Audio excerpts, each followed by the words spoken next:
নিৰ্বাচন এই মুহূৰ্তত আমি ডাঙৰ খবৰ জনাইছো পঞ্চায়ত নিৰ্বাচনক লৈ বৰ্তমান যিটোকে অনিশ্চয়তা কিছু সময় পূৰ্বে আমি জনাইছো গুৱাহাটী উচ্চ ন্যায়ালয়ে ৰায় প্ৰদান কৰা নাই শেহতীয়াকৈ এতিয়া আন এক খবৰ আহি পৰিছে ৰাজ্যৰ মুখ্যমন্ত্ৰী ডক্টৰ হিমন্ত বিশ্ব শৰ্মাই কেতবোৰ ডাঙৰ মন্তব্য কৰিছে পঞ্চায়ত নিৰ্বাচনক লৈ তেওঁ উল্লেখ কৰিছে যে আজি নিশা 12 বজাৰ আগত যদি ৰায় প্ৰদান কৰে তেতিয়াহ'লে ৰাজ্যত অনুষ্ঠিত কৰা হ'ব পঞ্চায়ত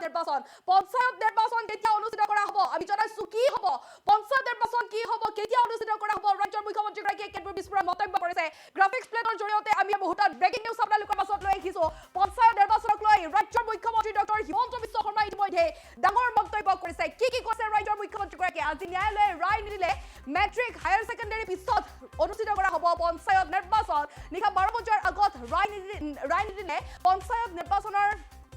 যে নিৰ্বাচন অনুষ্ঠিত কৰা হ'ব সেয়া হায়াৰ ছেকেণ্ডাৰী পিছত অনুষ্ঠিত কৰা হ'ব নিশা 12 বজাৰ আগত যদি ৰায়দান দিয়ে তেতিয়াহ'লে আজি ঘোষণা কৰা হ'ব পঞ্চায়ত নিৰ্বাচনৰ দিন নিৰ্বাচন আয়োগক নিশালৈ সক্ৰিয় হৈ থাকিবলৈ অনুৰোধ জনাইছে ৰাজ্যৰ মুখ্যমন্ত্ৰী ডক্টৰ হিমন্ত বিশ্ব শৰ্মাই পঞ্চায়ত নিৰ্বাচনক লৈ এনেদৰে ৰাজ্যৰ মুখ্যমন্ত্ৰীগৰাকীয়ে এতিয়া ডাঙৰ খবৰ দিছে কেতবোৰ গুৰুত্বপূৰ্ণ মন্তব্য কৰিছে কি হ'ব কেতিয়া হ'ব পঞ্চায়ত নিৰ্বাচন তাক লৈ ইতিমধ্যে ৰাজ্যৰ মুখ্যমন্ত্ৰীগৰাকীয়ে বিস্ফোৰক মন্তব্য কৰা পৰিলক্ষিত হৈছে এই মুহূৰ্তত আমি ফুল প্লেটৰ জৰিয়তে খবৰ জনাবলৈ চেষ্টা কৰিম ইতিমধ্যে জনাইছো যে পঞ্চায়ত নিৰ্বাচন কেতিয়া অনুষ্ঠিত কৰা হ'ব কিছু সময় পূৰ্বে আমি বাতৰি সম্প্ৰচাৰ কৰিছো গুৱাহাটী উচ্চ ন্যায়ালয়ে যেনেকৈ ৰায় প্ৰদান কৰা নাই স্থগিতাদেশ দিছে বুলি ইতিমধ্যে জানিব পৰা গৈছে আৰু তাৰ পিছতে শেহতীয়াকৈ জনাইছো যে ৰাজ্যৰ মুখ্যমন্ত্ৰীগৰাকীয়ে কিছু সময় পূৰ্বে ৰাজ্যৰ মুখ্যমন্ত্ৰীগৰাকীয়ে পঞ্চায়ত নিৰ্বাচনক লৈ ডাঙৰ মন্তব্য কৰিছে আজি নিশা 12 বজাৰ আগত যদি ৰায় প্ৰদান কৰে তেতিয়াহ'লে পঞ্চায়ত নিৰ্বাচন অনুষ্ঠিত কৰা হ'ব নিশা 12 বজাৰ আগত ৰায়দান নিদিলে পৰীক্ষাৰ পিছত পঞ্চায়ত নিৰ্বাচন অনুষ্ঠিত কৰা হ'ব বুলি ৰাজ্যৰ মুখ্যমন্ত্ৰীগৰাকীয়ে এই কথা উল্লেখ কৰিছে নিশা 12 বজাৰ আগত ৰায়দান দিলে আজি এই পঞ্চায়ত নিৰ্বাচনৰ যি তাৰিখ সেই তাৰিখ ঘোষণা কৰা হ'ব নিৰ্বাচন আয়োগক নিশালৈ সক্ৰিয় হৈ থাকিবলৈ ইতিমধ্যে অনুৰোধ জনাইছে ৰাজ্যৰ মুখ্যমন্ত্ৰী ডক্টৰ হিমন্ত বিশ্ব শৰ্মাই আমি জনাইছো আজি নিশা 12 বজাৰ আগত যদি ৰায় দিয়ে তেতিয়াহ'লে পঞ্চায়ত নিৰ্বাচন অনুষ্ঠিত কৰা হ'ব আৰু যদি ৰায় প্ৰদান নকৰে তেতিয়াহ'লে মেট্ৰিক হায়াৰ ছেকেণ্ডাৰীৰ পিছত পঞ্চায়ত নিৰ্বাচন অনুষ্ঠিত কৰা হ'ব পঞ্চায়ত নিৰ্বাচনক লৈ ৰায় প্ৰদান কৰা নাই গুৱাহাটী উচ্চ ন্যায়ালয়ে বৰ্তমানে বাহাল ৰাখিছে পঞ্চায়ত নিৰ্বাচনৰ স্থগিতাদেশ বৰ্তমানে বাহাল ৰাখিছে আগন্তুক 19 জানুৱাৰী যেহেতু ভোগালী বিহু আহিছে ভোগালী বিহুৰ বাবে বন্ধ থাকিব গুৱাহাটী উচ্চ ন্যায়ালয় আৰু সেয়া বন্ধ থাকিব 19 জানুৱাৰী পৰ্যন্ত গুৱাহাটী উচ্চ ন্যায়ালয় বন্ধ থাকিব বিহুৰ বাবে অনলাইন যোগে কাইলৈ ৰায় দিয়াৰ যদিও বা সম্ভাৱনা আছে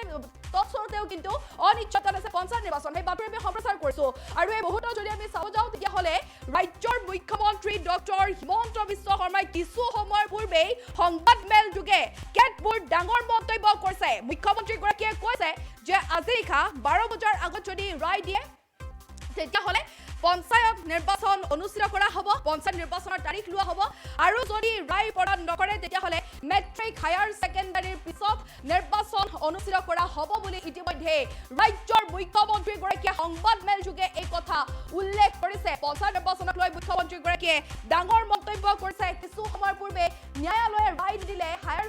মেট্ৰিক হায়াৰ ছেকেণ্ডাৰীৰ পিছত অনুষ্ঠিত কৰা হ'ব পঞ্চায়ত নিৰ্বাচন আৰু এই মুখ্যমন্ত্ৰীগৰাকীয়ে এই মন্তব্য কৰাৰ লগে লগে ৰাজ্যৰ ৰাজনীতিত এক প্ৰকাৰ তুলপাৰ লগা পৰিলক্ষিত হৈছে আৰু এই সন্দৰ্ভত আমি পুনে সংযুক্ত হৈছো ডেস্কত যেটো আমাৰ সতীৰ্থ বিজিত কলিতা উপস্থিত আছে হয় বিজিত কলিতা যেটো দেখিব পোৱা গৈছে পঞ্চায়ত নিৰ্বাচনৰ যি বিষয় আছে সমগ্ৰ বিষয়টো বৰ্তমান এক প্ৰকাৰ দৃষ্টিগোচৰ হোৱা পৰিলক্ষিত হৈছে আৰু মুখ্যমন্ত্ৰীগৰাকীয়ে মন্তব্য কৰিছে যে আজি নিশা 12 বজাৰ আগত যদি ৰায় প্ৰদান কৰে তেতিয়াহ'লে পঞ্চায়ত নিৰ্বাচন অনুষ্ঠিত কৰা হ'ব যদি এটা সমস্যা আমাৰ সন্মুখত আহিছে পঞ্চায়ত ইলেকশ্যনক লৈ আজি যদি আমি পঞ্চায়ত ইলেকশ্যন ঘোষণা কৰো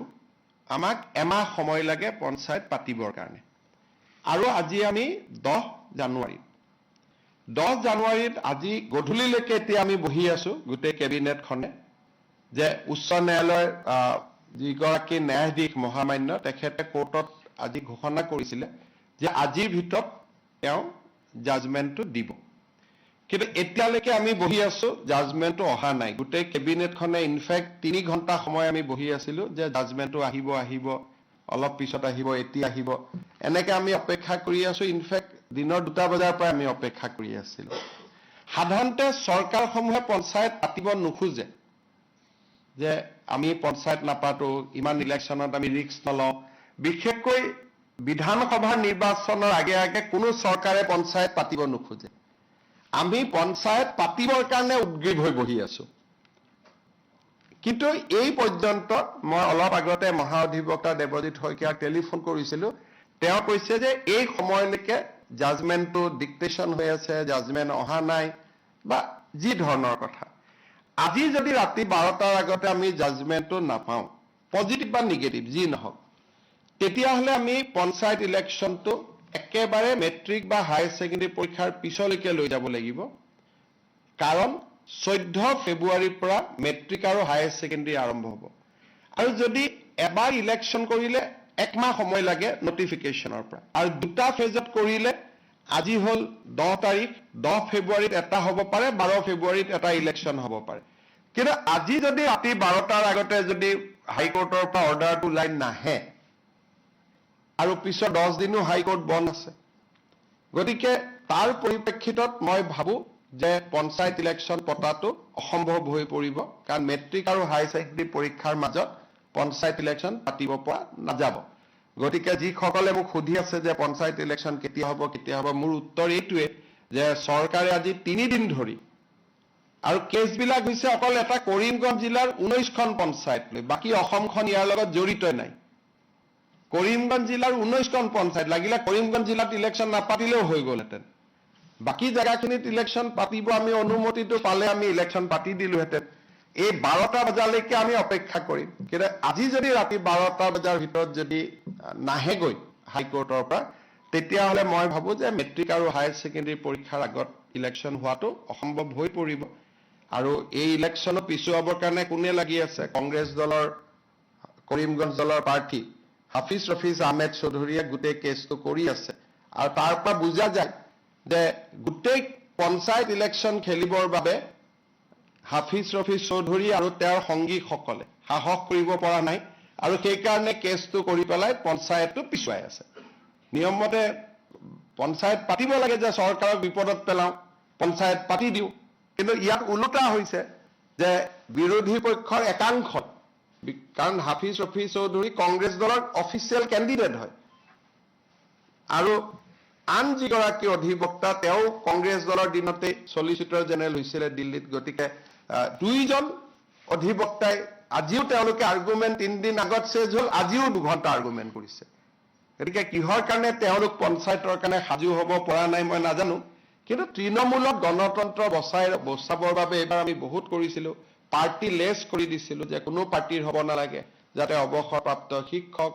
অৱসৰপ্ৰাপ্ত ডক্টৰ সকলোৱে যাতে ইলেকশ্যন খেলিব পাৰে ভাল পৰিৱেশ হয় পঞ্চায়তৰ পৰা দুৰ্নীতি নোহোৱা হয় কিন্তু যি নহওক আমিতো হাইকোৰ্টৰ ওপৰত মাতিব নোৱাৰো গতিকে ৰাতি 12টালৈকে অপেক্ষা কৰিম আৰু 12টাৰ আগত যদি জাজমেন্ট পাওঁ হ'ব নহ'লে আৰু এইটো মেট্ৰিক হায়াৰ ছেকেণ্ডাৰী পিছলৈকে পিছুৱাই যাব তাৰ পিছতো বানপানী আহিব বা বানপানী থাকিব কি পৰিৱেশ হয় আৰু এতিয়া ক'ব পৰা নাযাব আজি যদি 12টালৈকে মই ইলেকশ্যন কমিশ্যনকো ৰিকুৱেষ্ট কৰিছো যে আপুনি বহি থাকক আমিও বহি আছো কাৰণ পুলিচৰ পৰা ক্লিয়াৰেন্স লাগিব কোনটো ফেজত কিমান ডিপ্লয়মেন্ট হ'ব ডিজিপিও বহি আছে চিফ সেক্ৰেটাৰীও বহি আছে আমিও বহি আছিলো যদি 12টাৰ আগত ৰায়দান হয় আমিতো কৰি দিম কাৰণ যিজন ন্যায়াধীশ মহাঅধিবক্তাই কোৱা মতে তেওঁ কোৰ্টত কৈ গ'ল যে মই চেম্বাৰত গৈ জাজমেন্টটো লিখি জাজমেন্টটো দিম কিন্তু এতিয়াতো 8:45 হ'ল জাজমেন্টটো আমি হাতত পোৱা নাই যদি 12টাৰ আগত জাজমেন্ট হয় তেতিয়ালে হ'ব যদি 12টাৰ আগত জাজমেন্ট হয় উচ্চ ন্যায়ালয়ৰ বিপক্ষেতো আৰু আমি যাব নোৱাৰো গতিকে তাৰ পিছত যদি জাজমেন্ট ভাল বেয়া হয় তাৰ পিছত এপিল কৰা বা প্ৰয়োজন সাপেক্ষে সুপ্ৰিম কোৰ্টলৈকেও যোৱা এটা লিগেল সিস্টেমত আমি সোমাই যাব লাগিব ভাল হলেতো কতো যাব নালাগে বেয়া হলে আকৌ ডিভিজন বেঞ্চ সুপ্ৰিম কোৰ্ট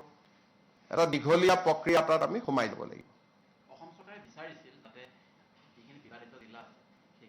আমিতো কৈছিলো যে যদি 19খন পঞ্চায়তৰ কথা 19খন পঞ্চায়ত বা সেই জিলাখনেকে কমপ্লিট বাদ দিয়ক আমাৰ এডভোকেট জেনেৰেল তাৰ আৰ্গুমেণ্টটো দিছে এতিয়া ন্যায়াধীশ গৰাকীয়ে কেনেকে জাজমেন্ট দিয়ে এতিয়াতো মই দেখা নাই জাজমেন্টটো দেখাৰ পিছতহে আমি অপিনিয়ন দিব পাৰিম ভাল বেয়া যিয়ে নহওক কিয় আমাৰ মতে নগলে তেতিয়াও কথা কিন্তু আমাৰ ফেভাৰতো যদি যায় আৰু জাজমেন্টটো কালি পাওঁ তেতিয়ালে ইলেকশ্যন নহ'ব 12টাৰ আগতে পালেহে ইলেকশ্যন হ'ব নহ'লে মেট্ৰিক পৰীক্ষা হায়াৰ ছেকেণ্ডাৰী পৰীক্ষাৰ ইমান ওচৰত গৈ ইলেকশ্যন পাতিলে ছাত্ৰ ছাত্ৰীসকলে সমালোচনা কৰিব গতিকে যিসকলে মোক পঞ্চায়তৰ ওপৰত সুধি আছিলে এইখিনিকে মই জনালো হ'ব এটা আৰু এনেদৰে এতিয়া ৰাজ্যৰ মুখ্যমন্ত্ৰী ডক্টৰ হিমন্ত বিশ্ব শৰ্মাই যি পঞ্চায়ত নিৰ্বাচন সেই পঞ্চায়ত নিৰ্বাচনক লৈ কেতবোৰ গুৰুত্বপূৰ্ণ মন্তব্য কৰিছে সেই মন্তব্যও আমি আপোনালোকক শুনালো যেটো তেখেতে উল্লেখ কৰিছে যে বৰ্তমানেও যি আচলতে পঞ্চায়ত নিৰ্বাচনৰ বিষয়টো আছে সেই বিষয়টো অনিশ্চয়তাত আছে কেতিয়া অনুষ্ঠিত হ'ব পঞ্চায়ত নিৰ্বাচনৰ কি হ'ব আৰু ইতিমধ্যে ৰাজ্যৰ মুখ্যমন্ত্ৰীগৰাকীয়ে কৈছে যে গুৱাহাটী উচ্চ ন্যায়ালয়ে যদি আজি নিশাৰ ভিতৰতে ৰায় প্ৰদান কৰে তেতিয়াহ'লে কিন্তু পঞ্চায়ত নিৰ্বাচনৰ যি তাৰিখ সেয়া ধাৰ্য কৰা হ'ব পঞ্চায়ত নিৰ্বাচন অনুষ্ঠিত কৰা হ'ব ৰাজ্যত আৰু যদিহে ৰায় প্ৰদান নকৰে তেতিয়াহ'লে মেট্ৰিক হায়াৰ ছেকেণ্ডাৰী পিছত ৰাজ্যত অনুষ্ঠিত কৰা হ'ব পঞ্চায়ত নিৰ্বাচন আৰু এই সন্দৰ্ভত আমি পুনৰ সংযুক্ত হৈছোঁ ডেস্কত যিটোকে আমাৰ সাংবাদিক তুষাৰ ৰঞ্জন বৰা উপস্থিত আছে হয় তুষাৰ ৰঞ্জন যিটো দেখিব পোৱা গৈছে পঞ্চায়ত নিৰ্বাচনৰ যি বিষয়টো আছে সেই বিষয়টো বৰ্তমানে অনিশ্চয়তাত আছে ৰাজ্যৰ মুখ্যমন্ত্ৰীগৰাকীৰ এই মন্তব্যক লৈ ৰাজ্যৰ ৰাজনীতি এক প্ৰকাৰ জোলপাৰ লগা পৰিলক্ষিত হৈছে শেহতীয়াকৈ আৰু কি তথ্য আছে তুষাৰ হয় নিশ্চয়কৈ কিছু সময়ৰ পূৰ্বতে যি চৰকাৰী পক্ষৰ উকিলসকলৰ যুক্তি গ্ৰহণ কৰিলে গুৱাহাটী উচ্চ ন্যায়ালয়ে আৰু তাৰ পৰৱৰ্তী পৰ্যায়তে সমগ্ৰ বিবেচনা কৰা হ'ল যে কেতিয়া গোটেই বিষয়টোৰ ওপৰত আদালতে কি সিদ্ধান্ত লয় বা কেনেধৰণৰ সিদ্ধান্ত গ্ৰহণ কৰে সময় বাগৰাৰ লগে লগে প্ৰায় প্ৰথমতে এফালৰ পৰা কোৱা হৈছিল যে সন্ধিয়া ঠিক 6-7 বজাত সমগ্ৰ বিষয়টো সন্দৰ্ভত ন্যায়ালয়ে ৰায় প্ৰদান কৰিব আৰু তাৰ পৰৱৰ্তী পৰ্যায়ত কিন্তু নিশা 8 বাজি গ'ল বৰ্তমান সময়লৈকে এই ক্ষেত্ৰত কোনো ধৰণৰ ন্যায়ালয়ে বিষয়টো সন্দৰ্ভত ৰায় প্ৰদান নকৰে কাৰণ গোটেই সমগ্ৰ বিষয়টো আপুনি যদি চাই যথেষ্ট স্পৰ্শকাতৰ সেইবাবে হয়তো কিছু সময় ল'ব পাৰে সুমিত্ৰ শইকীয়াই আৰু যিহেতু এটা কথা ওলাই আছে যে বিগত কেইটামান দিন ধৰি তেখেত শাৰীৰিকভাৱে অসুস্থ হৈ আছে গতিকে এই ক্ষেত্ৰতো হয়তো তেখেতৰ শাৰীৰিক অসুস্থতাৰ বাবেও হয়তো সমগ্ৰ বিষয়টোৰ ক্ষেত্ৰত কিছু পলম হ'ব পাৰে ন্যায়ালয়ৰ যিহেতু অহা কালিলৈ পৰা 19 তাৰিখলৈকে যিহেতু বিহুৰ বাবে গুৱাহাটী উচ্চ ন্যায়ালয় বন্ধ থাকিব সেইবাবে অনলাইন মাধ্যমেৰে হয়তো অহা কালিলৈ বা অহা পৰহিলৈ বা আজি নিশাৰ ভাগলৈও হয়তো সমগ্ৰ বিষয়টো সন্দৰ্ভত আদালতে যি ৰায় প্ৰদান কৰিব সেই ৰায় অনলাইন মাধ্যমেৰে প্ৰকাশ কৰিব পাৰে কিন্তু এই মুহূৰ্তত এটা তাৎপৰ্যপূৰ্ণ বা গুৰুত্বপূৰ্ণ কথাটো হৈছে যে ৰাজ্যৰ মুখ্যমন্ত্ৰীগৰাকীয়ে এই বিষয়ত তেখেতৰ নিজৰ মন্তব্য প্ৰকাশ কৰিছে তেখেতে এটা তাৎপৰ্যপূৰ্ণ কথা কৈছে যে আজি নিশাৰ ভিতৰত যদি এই ক্ষেত্ৰত ন্যায়ালয়ে কোনো ধৰণৰ ৰায় প্ৰদান নকৰে তেতিয়া পোৱা মেট্ৰিক বা হায়াৰ ছেকেণ্ডাৰী উচ্চতৰ মাধ্যমিক পৰীক্ষাৰ পাছতহে পঞ্চায়ত নিৰ্বাচন অনুষ্ঠিত কৰা হ'ব গতিকে সমগ্ৰ বিষয়টোৱে যেতিয়া আদালতে এই ক্ষেত্ৰত কোনো ধৰণৰ ৰায় প্ৰদান নকৰালৈকে কিন্তু কোনো এটা ষ্টেপে বা কোনো এটা দিশ আগবাঢ়ি যোৱাটো খুব কঠিন হৈ পৰিছে গতিকে গুৰুত্বপূৰ্ণ কথাটো এইটোৱে যে পঞ্চায়ত নিৰ্বাচন সন্দৰ্ভত বা গোটেই বিষয়টো যেতিয়াৰ পৰা ষ্টাৰ্ট হৈছিল কেইবাখনো লেখ আবেদন আদালতত দ্বাৰস্থ হৈছিল লেখ আবেদনৰ জৰিয়তে আপুনি যদি চাই বিশেষকৈ নগাঁও মৰিগাঁও কাছাৰ কৰিমগঞ্জ হাইলাকান্দি ইত্যাদি এই জিলাসমূহৰ জৰিয়তে এই জিলাসমূহৰ পৰা কেইবাখনো লেখ আবেদন গুৱাহাটী উচ্চ ন্যায়ালয় আহিছিল যাতে সমষ্টি পুনৰ নিৰ্ধাৰণৰ সমগ্ৰ বিষয়টো কিছু খেলি মেলি আছে বা উচ্চতম ন্যায়ালয়ৰ কেইবাটাও নিষেধাজ্ঞা অমান্য কৰি সমষ্টি পুনৰ নিৰ্ধাৰণ কৰা হৈছে আৰু তাৰ ভিত্তিতে আদালতত আজিৰ পৰা প্ৰায় 3 মাহ দিন ধৰি সমগ্ৰ বিষয়টোৰ ওপৰত চলি আছে পৰীক্ষা নিৰীক্ষা চলি আছে আৰু তাৰ পৰৱৰ্তী পৰ্যায়ত যিহেতু চৰকাৰী পক্ষৰ যুক্তি আজিৰ দিনটোহে কিন্তু গ্ৰহণ কৰিবলৈ সক্ষম হ'ল ইয়াৰ পূৰ্বে বিৰোধীৰ ফালৰ পৰা যিসমূহ যুক্তি আছিল সেই যুক্তিসমূহ আদালতে গ্ৰহণ কৰিছিল আৰু আজিৰ দিনটোত বা বিয়লি 3 বজাৰ শেষলৈকে চৰকাৰী পক্ষৰ অধিবক্তাই যুক্তি দাঙি ধৰিলে আৰু তাৰ পাছত যিহেতু সকলোৱে আশা কৰিছিল যে আজিৰ দিনটোৰ ভিতৰতে হয়তো এই ক্ষেত্ৰত কিবা এটা নহয় কিবা এটা দিশ ওলাই আহিব কিবা এটা নহয় কিবা এটা ৰায় প্ৰদান কৰিব কিন্তু বৰ্তমান প্ৰায় 9 বাজু অৱস্থা বৰ্তমান সময়লৈকে কোনো ধৰণৰ ৰায় প্ৰদান নকৰিলে হয়তো নিশাৰ ভাগলৈও মুখ্যমন্ত্ৰীগৰাকীয়ে কৈছে যে নিশাৰ ভাগলৈও হয়তো সম্ভাৱনা আছে মুখ্যমন্ত্ৰীৰ বক্তব্যত এটা কথা অনুমান পোৱা গৈছে যে নিশাৰ ভাগতো হয়তো এই ক্ষেত্ৰত ন্যায়ালয়ে ৰায় প্ৰদান কৰিব পাৰে যিহেতু ন্যায়ালয় এতিয়া সময় প্ৰায় পাৰ হৈ গৈছে গতিকে অনলাইন মাধ্যমেৰে যি ৰায় প্ৰদান কৰে পৰৱৰ্তী পৰ্যায়ত সেই অনলাইন মাধ্যমেৰে প্ৰকাশ কৰিব কিন্তু গুৰুত্বপূৰ্ণ কথাটো হৈছে যদি আজি নিশাৰ ভিতৰত প্ৰকাশ নকৰে তেতিয়া কি হ'ব তেতিয়া কিন্তু মুখ্যমন্ত্ৰীয়ে কোৱাৰ দৰে উচ্চতৰ মাধ্যমিক বা মেট্ৰিক পৰীক্ষাৰ পাছতহে পঞ্চায়ত নিৰ্বাচন অনুষ্ঠিত কৰা হ'ব গতিকে ৰাজনৈতিক দলসমূহেও ন্যায়ালয়ৰ ৰায়দানৰ ওপৰত আশা কৰি আছে ন্যায়ালয়ে কেনেকুৱা কি ৰায় প্ৰদান কৰে এই ৰায়ত কি হয় সমগ্ৰ বিষয়টো কিছু চিন্তা চৰ্চা চলিছে যে অঞ্চল বিশেষে বা ঠাই বিশেষে হয়তো পঞ্চায়ত নিৰ্বাচন অনুষ্ঠিত হ'ব পাৰে গতিকে এনেকুৱা ধৰণৰ কথা বতৰাবোৰ চলি আছে পৰৱৰ্তী পৰ্যায়ত ন্যায়ালয়ৰ ৰায় প্ৰদান কৰাৰ লগে লগে প্ৰতিটো দিশ প্ৰতিটো কথা পৰিস্ফুট হৈ থাকিব এই মুহূৰ্তৰ গুৰুত্বপূৰ্ণ কথাটো এইটোৱে যিহেতু যেতিয়ালৈকে ন্যায়ালয় ৰায় প্ৰদান নকৰিব তেতিয়ালৈকে কিন্তু সমগ্ৰ বিষয়টো আদালতৰ মজিয়াতে ওলমি থাকিব গতিকে মই পুনৰবাৰ কৈছোঁ যে যিহেতু আগত বিহুৰ বন্ধ আছে অহা সোমবাৰে উৰুকা তাৰ পাছত হয়তো বিহুৰ দিন আছে গতিকে বিহুৰ পিছলৈকে আপুনি যদি চাই 19 জানুৱাৰীলৈকে ন্যায়ালয় বন্ধ থাকিব গতিকে এই সময়ত অনলাইন মাধ্যমেৰে হয়তো যে এটা কথা কিন্তু খুব পৰিস্ফুট হৈ পৰিছে এটা কথা প্ৰায় নিশ্চিত হৈ পৰিছে আগন্তুক এটা বা দুটা দিনৰ ভিতৰতে ন্যায়ালয়ে কিন্তু ৰায় প্ৰদান কৰিব সেই ৰায় অনলাইন মাধ্যমেৰে প্ৰকাশিত হ'ব গতিকে ৰাজনৈতিক দলসমূহ বিৰোধী হওক বা শাসনাধিষ্ঠ দলটোৱে হওক বা অন্যান্য দলসমূহে হওক সেই সকলোৱে কিন্তু ন্যায়ালয়ৰ ৰায়দানলৈ অপেক্ষা কৰি আছে আৰু বৰ্তমান সময়তো যিহেতু আজিও অসম গণ পৰিষদৰ মুখ্য কাৰ্যালয়ত এখন সংবাদমেল অনুষ্ঠিত কৰা হৈছিল সেই সংবাদমেলতো কিন্তু অসম গণ পৰিষদৰ সভাপতি আপুনি লাইনত থাকক আৰু এই সন্দৰ্ভত আমি পুনে সংযুক্ত হৈছো ফোন যোগে আমাৰ কাৰ্যবাহী সম্পাদক দীক্ষিত শৰ্মা হয় দীক্ষিত শৰ্মা যিহেতুকে ৰাজ্যৰ মুখ্যমন্ত্ৰী ডক্টৰ হিমন্ত বিশ্ব শৰ্মা ইতিমধ্যে জানিবলৈ দিছে কিছু সময়ৰ পূৰ্বে যে ৰাজ্যত কেতিয়া অনুষ্ঠিত কৰা হ'ব পঞ্চায়ত নিৰ্বাচন যদিহে ৰায় প্ৰদান কৰে তেতিয়াহ'লে 12 বজাৰ ভিতৰত যদি ৰায় প্ৰদান কৰে তেতিয়াহ'লে আজি এই পঞ্চায়ত নিৰ্বাচনৰ তাৰিখ ঘোষণা কৰা হ'ব বুলি ৰাজ্যৰ মুখ্যমন্ত্ৰীগৰাকীয়ে কিছু সময় পূৰ্বে এই কথা উল্লেখ কৰিছে আৰু যদি ৰায় প্ৰদান নকৰে তেতিয়াহ'লে মেট্ৰিক নাইবা হায়াৰ ছেকেণ্ডাৰী পৰীক্ষাৰ পিছত পঞ্চায়ত নিৰ্বাচন অনুষ্ঠিত কৰা হ'ব আৰু এনেদৰে এতিয়া ৰাজ্যৰ মুখ্যমন্ত্ৰীগৰাকীয়ে মন্তব্য কৰিছে শেহতীয়াকৈ আৰু এই সন্দৰ্ভত আপুনি আমাক কি সবিশেষ তথ্য জনাব দীক্ষিত শৰ্মা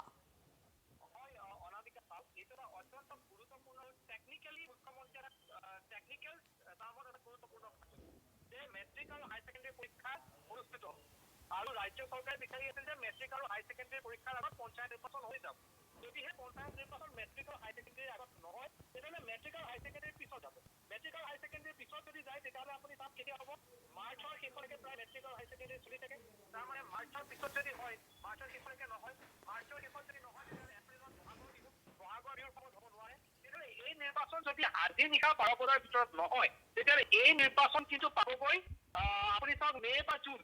বা জুলাই মে' জুনত আপুনি এইকাৰণে ক'ব মে' মাহত যদি হ'ল তেতিয়াহ'লে কিন্তু জুনত আপুনি চাই জুন আৰু জুলাই মাহ অসমত বানপানী হয় আগষ্ট মাহলৈকে বানপানী থাকে তেতিয়াহ'লে আগষ্টত যদি বানপানীৰ প্ৰকোপৰ ঘৰত যদি আগষ্টলৈকে নহয় তেতিয়াহ'লে পঞ্চায়ত নিৰ্বাচন এটা অনিৰ্দিষ্ট কাললৈকে কিন্তু আপোনাৰ যাবগৈ কাৰণ তাৰ আগষ্ট ছেপ্টেম্বৰৰ ভিতৰত যদি পঞ্চায়ত নিৰ্বাচন নহয় তেতিয়াহ'লে তাৰপিছত বিধানসভা নিৰ্বাচন আহি পালেগৈ তাৰ আগত হোৱাৰ সম্ভাৱনা নাই গতিকে অত্যন্ত টেকনিকেলি মুখ্যমন্ত্ৰী এটা খুব মই যদি কওঁ খুব ডাঙৰ এটা কথা আজি মুখ্যমন্ত্ৰী ডক্টৰ হিমন্ত বিশ্ব শৰ্মাই ক'লে যে আজি নিশা 12 বজাৰ ভিতৰত তাৰ সেইটো যদি মই অকণমান বেলেগ ধৰণে পাওঁ কাইলৈ পুৱাৰ ভিতৰত যদি বা কাইলৈ 5-7ৰ ভিতৰত যদি নাহে তেতিয়াহ'লে কিন্তু পঞ্চায়ত নিৰ্বাচনক লৈ পেলাই ৰাজ্য চৰকাৰে নিজৰ স্থিতি মুহূৰ্তত কৈ দিছে আৰু ইয়াত যদি কিছুমান কথা মুখ্যমন্ত্ৰীয়ে ডাইৰেক্টলি কোৱা নাই বা খোলাকে কোৱা নাই যদি কৈছে আজি নিশা 12 বজাৰ ভিতৰত এইটো যদি ঘোষণা কৰা নহয় তেতিয়াহ'লে মেট্ৰিক আৰু হাই ছেকেণ্ডাৰী পিছত যাব মেট্ৰিক আৰু হাই ছেকেণ্ডাৰী যদি পিছত হয় তেতিয়াহ'লে মই ইতিমধ্যে ক'লো বহাগ বিহু পাবগৈ বহাগ বিহুৰ সময়ত অনুষ্ঠিত হ'ব নোৱাৰে মে' মাহত যদি অনুষ্ঠিত হ'ল জুন মাহৰ পৰা অসমত বানপানী বা এনেধৰণৰ যিসমূহ প্ৰাকৃতিক দুৰ্যোগ আমি দেখা পাওঁ যে জুন জুলাই আগষ্ট মাহলৈকে তেনেকে 2-3 বাৰ বানৰ কবলত সোমাব লাগে সেইখিনি হোৱাৰ সম্ভাৱনা খুব কম থাকে আচলতে চাব গ'লে মে' মাহ মানৰ পৰাই বানপানীয়ে কিছু ভয়ংকৰ ৰূপ লোৱা দেখা পোৱা যায় বিভিন্ন অঞ্চলত এই গতিকে এই মুহূৰ্তত যদি চাই আজি অনাগত 12টা বা 8টা বা 10টা বা 12টা ঘণ্টা পঞ্চায়ত নিৰ্বাচনক লৈ অত্যন্ত গুৰুত্বপূৰ্ণ হ'ব আৰু গুৱাহাটী উচ্চ ন্যায়ালয়ৰ ফালৰ পৰা এইটো ৰায় দিব লাগিব আৰু যদি নিদিয়ে তেতিয়াহ'লে কিন্তু এটা অনিশ্চয়তাৰ মাজত সোমাই পৰিব আৰু ইয়াক লৈ পেলাই নিশ্চয়ভাৱে এটা ষ্ট্ৰেটেজিকেল কথা আহিব ইয়াৰ পূৰ্বতে আমি উল্লেখ কৰিছোঁ কি কোৱা হৈছিল এজন মানুহে নিজৰ উদ্দেশ্য দিয়াইছে বুলি উচ্চ ন্যায়ালয়ত যুক্তি প্ৰদৰ্শন কৰিছে অসম চৰকাৰৰ অধিবক্তাসকলে এই ক্ষেত্ৰত খুব ক্ৰুচিয়েল টাইম হ'ব আৰু কিহৰ কাৰণে দিয়া নাই এইটো এটা অত্যন্ত গুৰুত্বপূৰ্ণ যদি নিশা 12 বজাৰ ভিতৰত আহে পূৰ্বতৰ সময়ত মুখ্যমন্ত্ৰী ডক্টৰ হিমন্ত বিশ্ব শৰ্মাই কিন্তু এইখিনি কথা স্পষ্ট কৰি দিছে এই গতিকে এইটো চাব লাগিব খুব এটা টেকনিকেল টাৰ্মত কথাখিনি কৈছে খুব টেকনিকেলিটিৰ মাজত মুখ্যমন্ত্ৰী ডক্টৰ হিমন্ত বিশ্ব শৰ্মাই কথাষাৰ কৈছে আৰু সেই গতিকে মই ভাবোঁ এটা অত্যন্ত গুৰুত্বপূৰ্ণ দিশ অনাগত আজি নিশাটো বা কাইলৈ পুৱাৰ ফাৰ্ষ্ট হাফৰ ভিতৰত কিন্তু মানে পুৱা 12 বজাৰ ভিতৰত এইটো এটা খুব মই ভাবোঁ এটা ক্ৰুচিয়েল টাইম হ'ব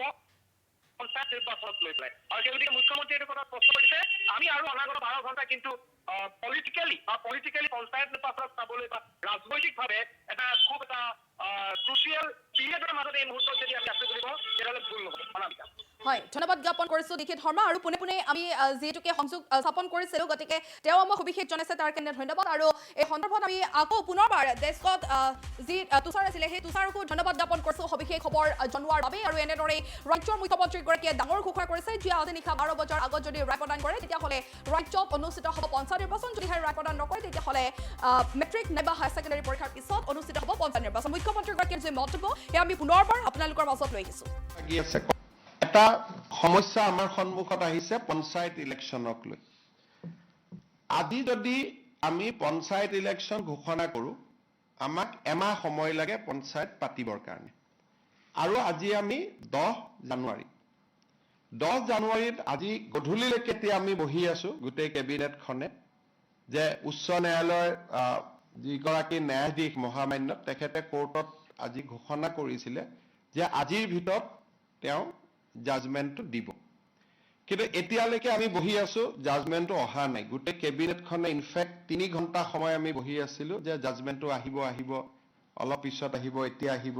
এনেকৈ আমি অপেক্ষা কৰি আছোঁ ইনফেক্ট দিনৰ 2টা বজাৰ পৰাই আমি অপেক্ষা কৰি আছিলোঁ সাধাৰণতে চৰকাৰসমূহে পঞ্চায়ত পাতিব নোখোজে যে আমি পঞ্চায়ত নাপাতো, ইমান ইলেকশ্যনত আমি ৰিস্ক নলওঁ। বিশেষকৈ বিধানসভা নিৰ্বাচনৰ আগে আগে কোনো চৰকাৰে পঞ্চায়ত পাতিব নোখোজে। আমি পঞ্চায়ত পাতিবৰ কাৰণে উদ্গ্ৰীৱ হৈ বহি আছো। কিন্তু এই পৰ্যন্ত মই অলপ আগতে মহাঅধিবক্তা দেৱজিৎ শইকীয়াক টেলিফোন কৰিছিলো। তেওঁ কৈছে যে এই সময়লৈকে জাজমেণ্টটো ডিক্টেশ্যন হৈ আছে, জাজমেণ্ট অহা নাই বা যি ধৰণৰ কথা। আজি যদি ৰাতি 12টাৰ আগতে আমি জাজমেণ্টটো নাপাওঁ, পজিটিভ বা নিগেটিভ যি নহওক, তেতিয়াহ'লে আমি পঞ্চায়ত ইলেকশ্যনটো একেবাৰে মেট্ৰিক বা হায়াৰ ছেকেণ্ডেৰী পৰীক্ষাৰ পিছলৈকে লৈ যাব লাগিব। কাৰণ 14 ফেব্ৰুৱাৰীৰ পৰা মেট্ৰিক আৰু হায়াৰ ছেকেণ্ডেৰী আৰম্ভ হ'ব। আৰু যদি এবাৰ ইলেকশ্যন কৰিলে 1 মাহ সময় লাগে নটিফিকেশ্যনৰ পৰা, আৰু 2টা ফেজত কৰিলে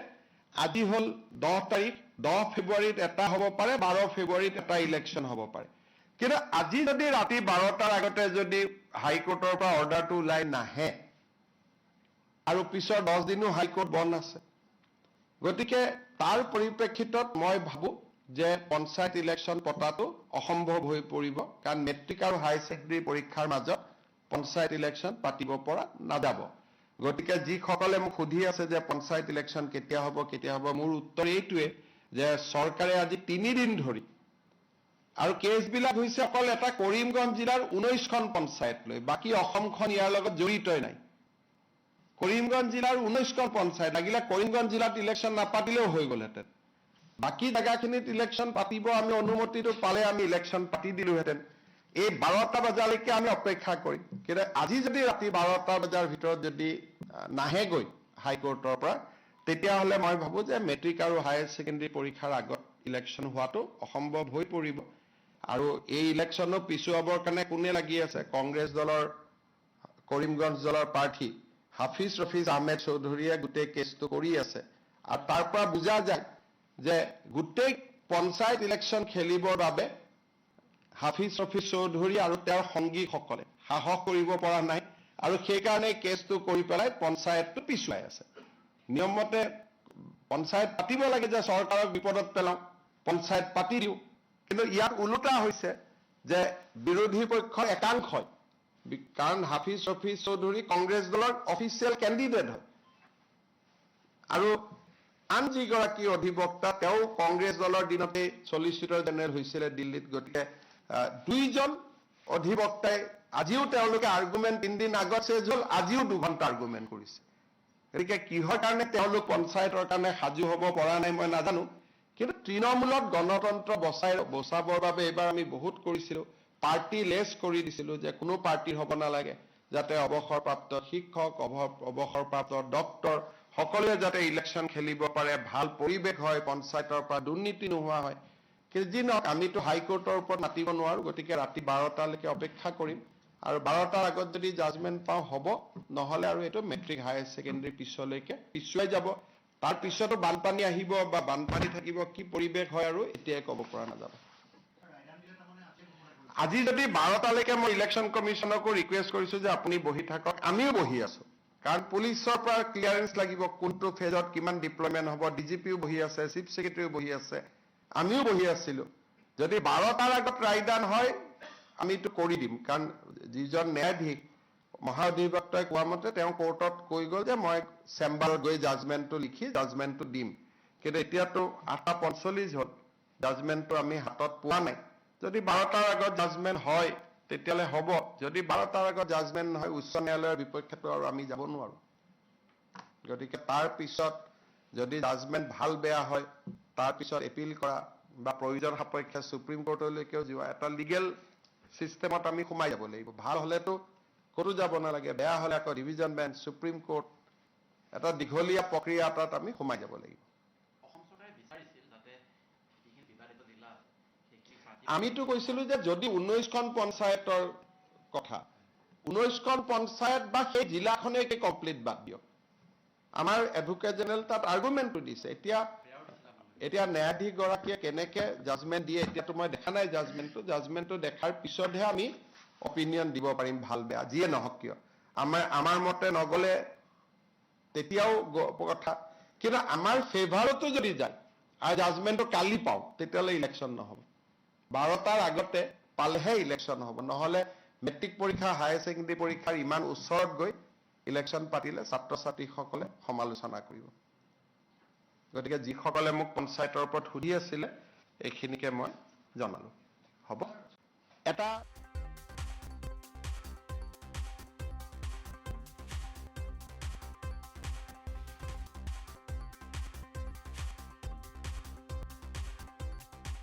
আৰু আজি এটা সমস্যা আমাৰ সন্মুখত আহিছে পঞ্চায়ত ইলেকশ্যনক লৈ আজি যদি আমি পঞ্চায়ত ইলেকশ্যন ঘোষণা কৰোঁ আমাক এমাহ সময় লাগে পঞ্চায়ত পাতিবৰ কাৰণে আৰু আজি আমি 10 জানুৱাৰীত আজি গধূলিলৈকে এতিয়া আমি বহি আছো গোটেই কেবিনেটখনে যে উচ্চ ন্যায়ালয়ৰ যিগৰাকী ন্যায়াধীশ মহামান্য তেখেতে কোৰ্টত আজি ঘোষণা কৰিছিলে যে আজিৰ ভিতৰত তেওঁ জাজমেণ্টটো দিব কিন্তু এতিয়ালৈকে আমি বহি আছো জাজমেণ্টটো অহা নাই গোটেই কেবিনেটখনে ইনফেক্ট 3 ঘণ্টা সময় আমি বহি আছিলো যে জাজমেণ্টটো আহিব অলপ পিছত আহিব এতিয়া আহিব এনেকে আমি অপেক্ষা কৰি আছো ইনফেক্ট দিনৰ 2টা বজাৰ পৰা আমি অপেক্ষা কৰি আছিলো সাধাৰণতে চৰকাৰসমূহে পঞ্চায়ত পাতিব নোখোজে যে আমি পঞ্চায়ত নাপাতো ইমান ইলেকশ্যনত আমি ৰিস্ক নলওঁ বিশেষকৈ বিধানসভাৰ নিৰ্বাচনৰ আগে আগে কোনো চৰকাৰে পঞ্চায়ত পাতিব নোখোজে আমি পঞ্চায়ত পাতিবৰ কাৰণে উদ্গ্ৰীৱ হৈ বহি আছো কিন্তু এই পৰ্যন্ত মই অলপ আগতে মহা অধিবক্তা দেৱজিৎ শইকীয়াক টেলিফোন কৰিছিলো তেওঁ কৈছে যে এই সময়লৈকে জাজমেণ্টটো ডিক্টেশ্যন হৈ আছে জাজমেণ্ট অহা নাই বা যি ধৰণৰ কথা আজি যদি ৰাতি 12টাৰ আগতে আমি জাজমেণ্টটো নাপাওঁ পজিটিভ বা নিগেটিভ যি নহওক তেতিয়াহ'লে আমি পঞ্চায়ত ইলেকশ্যনটো একেবাৰে মেট্ৰিক বা হায়াৰ ছেকেণ্ডেৰী পৰীক্ষাৰ পিছলৈকে লৈ যাব লাগিব কাৰণ 14 ফেব্ৰুৱাৰীৰ পৰা মেট্ৰিক আৰু হায়াৰ ছেকেণ্ডেৰী আৰম্ভ হ'ব আৰু যদি এবাৰ ইলেকশ্যন কৰিলে 1 মাহ সময় লাগে নটিফিকেশ্যনৰ পৰা আৰু দুটা ফেজত কৰিলে আজি হ'ল 10 তাৰিখ 10 ফেব্ৰুৱাৰীত এটা হ'ব পাৰে 12 ফেব্ৰুৱাৰীত এটা ইলেকশ্যন হ'ব পাৰে কিন্তু আজি যদি ৰাতি 12টাৰ আগতে যদি হাইকোৰ্টৰ পৰা অৰ্ডাৰটো ওলাই নাহে আৰু পিছৰ 10 দিনো হাইকোৰ্ট বন্ধ আছে গতিকে তাৰ পৰিপ্ৰেক্ষিতত মই ভাবো যে পঞ্চায়ত ইলেকশ্যন পতাটো অসম্ভৱ হৈ পৰিব কাৰণ মেট্ৰিক আৰু হাই ছেকেণ্ডেৰী পৰীক্ষাৰ মাজত পঞ্চায়ত ইলেকশ্যন পাতিব পৰা নাযাব গতিকে যিসকলে মোক সুধি আছে যে পঞ্চায়ত ইলেকশ্যন কেতিয়া হ'ব মোৰ উত্তৰ এইটোৱে যে চৰকাৰে আজি 3 দিন ধৰি আৰু কেছবিলাক হৈছে অকল এটা কৰিমগঞ্জ জিলাৰ 19খন পঞ্চায়ত লৈ বাকী অসমখন ইয়াৰ লগত জড়িতই নাই কৰিমগঞ্জ জিলাৰ 19খন পঞ্চায়ত লাগিলে কৰিমগঞ্জ জিলাত ইলেকশ্যন নাপাতিলেও হৈ গ'লহেঁতেন বাকী জায়গাখিনিত ইলেকশ্যন পাতিব আমি অনুমতিটো পালে আমি ইলেকশ্যন পাতি দিলোহেঁতেন এই 12টা বজালৈকে আমি অপেক্ষা কৰিম কিন্তু আজি যদি ৰাতি 12টা বজাৰ ভিতৰত যদি নাহেগৈ হাইকোৰ্টৰ পৰা তেতিয়াহ'লে মই ভাবো যে মেট্ৰিক আৰু হায়াৰ ছেকেণ্ডেৰী পৰীক্ষাৰ আগত ইলেকশ্যন হোৱাটো অসম্ভৱ হৈ পৰিব আৰু এই ইলেকশ্যনো পিছুৱাবৰ কাৰণে কোনে লাগি আছে কংগ্ৰেছ দলৰ কৰিমগঞ্জ দলৰ প্ৰাৰ্থী হাফিজ ৰফিজ আহমেদ চৌধুৰীয়ে গোটেই কেছটো কৰি আছে আৰু তাৰ পৰা বুজা যায় যে গোটেই পঞ্চায়ত ইলেকশ্যন খেলিবৰ বাবে হাফিজ ৰফিজ চৌধুৰী আৰু তেওঁৰ সংগীসকলে সাহস কৰিব পৰা নাই আৰু সেইকাৰণে কেছটো কৰি পেলাই পঞ্চায়তটো পিছুৱাই আছে নিয়মমতে পঞ্চায়ত পাতিব লাগে যে চৰকাৰক বিপদত পেলাওঁ পঞ্চায়ত পাতি দিওঁ কিন্তু ইয়াত ওলোটা হৈছে যে বিৰোধী পক্ষৰ একাংশই কাৰণ হাফিজ ৰফিজ চৌধুৰী কংগ্ৰেছ দলৰ অফিচিয়েল কেণ্ডিডেট হয় আৰু আন যিগৰাকী অধিবক্তা তেওঁ কংগ্ৰেছ দলৰ দিনতে সলিচিটৰ জেনেৰেল হৈছিলে দিল্লীত গতিকে দুইজন অধিবক্তাই আজিও তেওঁলোকে আৰ্গুমেণ্ট 3 দিন আগত চেজ হ'ল আজিও 2 ঘণ্টা আৰ্গুমেণ্ট কৰিছে গতিকে কিহৰ কাৰণে তেওঁলোক পঞ্চায়তৰ কাৰণে সাজু হ'ব পৰা নাই মই নাজানো কিন্তু তৃণমূলত গণতন্ত্ৰ বচাবৰ বাবে এইবাৰ আমি বহুত কৰিছিলোঁ পাৰ্টি লেছ কৰি দিছিলোঁ যে কোনো পাৰ্টিৰ হ'ব নালাগে যাতে অৱসৰপ্ৰাপ্ত শিক্ষক অৱসৰপ্ৰাপ্ত ডক্টৰ সকলোৱে যাতে ইলেকশ্যন খেলিব পাৰে ভাল পৰিৱেশ হয় পঞ্চায়তৰ পৰা দুৰ্নীতি নোহোৱা হয় কিন্তু যি নহওক আমিতো হাইকোৰ্টৰ ওপৰত মাতিব নোৱাৰো গতিকে ৰাতি 12টালৈকে অপেক্ষা কৰিম আৰু 12টাৰ আগত যদি জাজমেণ্ট পাওঁ হ'ব নহ'লে আৰু এইটো মেট্ৰিক হায়াৰ ছেকেণ্ডেৰী পিছলৈকে পিছুৱাই যাব তাৰ পিছতো বানপানী আহিব বা বানপানী থাকিব কি পৰিৱেশ হয় আৰু এতিয়াই ক'ব পৰা নাযাব আজি যদি 12টালৈকে মই ইলেকশ্যন কমিশ্যনক ৰিকুৱেষ্ট কৰিছো যে আপুনি বহি থাকক আমিও বহি আছো কাৰণ পুলিচৰ পৰা ক্লিয়াৰেন্স লাগিব কোনটো ফেজত কিমান ডিপ্লয়মেণ্ট হ'ব ডিজিপিও বহি আছে চিফ ছেক্ৰেটাৰীও বহি আছে আমিও বহি আছিলোঁ যদি 12টাৰ আগত ৰায়দান হয় আমিতো কৰি দিম কাৰণ যিজন ন্যায়াধীশ মহা অধিবক্তাই কোৱা মতে তেওঁ কোৰ্টত কৈ গ'ল যে মই চেম্বাৰত গৈ জাজমেণ্টটো লিখি জাজমেণ্টটো দিম কিন্তু এতিয়াতো 8:45 হ'ল জাজমেণ্টটো আমি হাতত পোৱা নাই যদি 12টাৰ আগত জাজমেণ্ট হয় তেতিয়াহ'লে হ'ব যদি 12টাৰ আগত জাজমেণ্ট নহয় উচ্চ ন্যায়ালয়ৰ বিপক্ষেতো আৰু আমি যাব নোৱাৰোঁ গতিকে তাৰ পিছত যদি জাজমেণ্ট ভাল বেয়া হয় তাৰ পিছত এপিল কৰা বা প্ৰয়োজন সাপেক্ষে সুপ্ৰিম কোৰ্টলৈকেও যোৱা এটা লিগেল চিষ্টেমত আমি সোমাই যাব লাগিব ভাল হ'লেতো ক'তো যাব নালাগে বেয়া হ'লে আকৌ ডিভিজন বেঞ্চ সুপ্ৰিম কোৰ্ট এটা দীঘলীয়া প্ৰক্ৰিয়া এটাত আমি সোমাই যাব লাগিব আমিতো কৈছিলোঁ যে যদি 19খন পঞ্চায়তৰ কথা 19খন পঞ্চায়ত বা সেই জিলাখনেকে কমপ্লিট বাদ দিয়ক আমাৰ এডভোকেট জেনেৰেল তাত আৰ্গুমেণ্টটো দিছে এতিয়া ন্যায়াধীশগৰাকীয়ে কেনেকৈ জাজমেণ্ট দিয়ে এতিয়াতো মই দেখা নাই জাজমেণ্টটো দেখাৰ পিছতহে আমি অপিনিয়ন দিব পাৰিম ভাল বেয়া যিয়ে নহওক কিয় আমাৰ মতে নগ'লে এতিয়াও কথা কিন্তু আমাৰ ফেভাৰতো যদি যায় আৰু জাজমেণ্টটো কালি পাওঁ তেতিয়াহ'লে ইলেকশ্যন নহ'ব 12টাৰ আগতে পালেহে ইলেকশ্যন হ'ব নহ'লে মেট্ৰিক পৰীক্ষা হায়াৰ ছেকেণ্ডেৰী পৰীক্ষাৰ ইমান ওচৰত গৈ ইলেকশ্যন পাতিলে ছাত্ৰ ছাত্ৰীসকলে সমালোচনা কৰিব গতিকে যি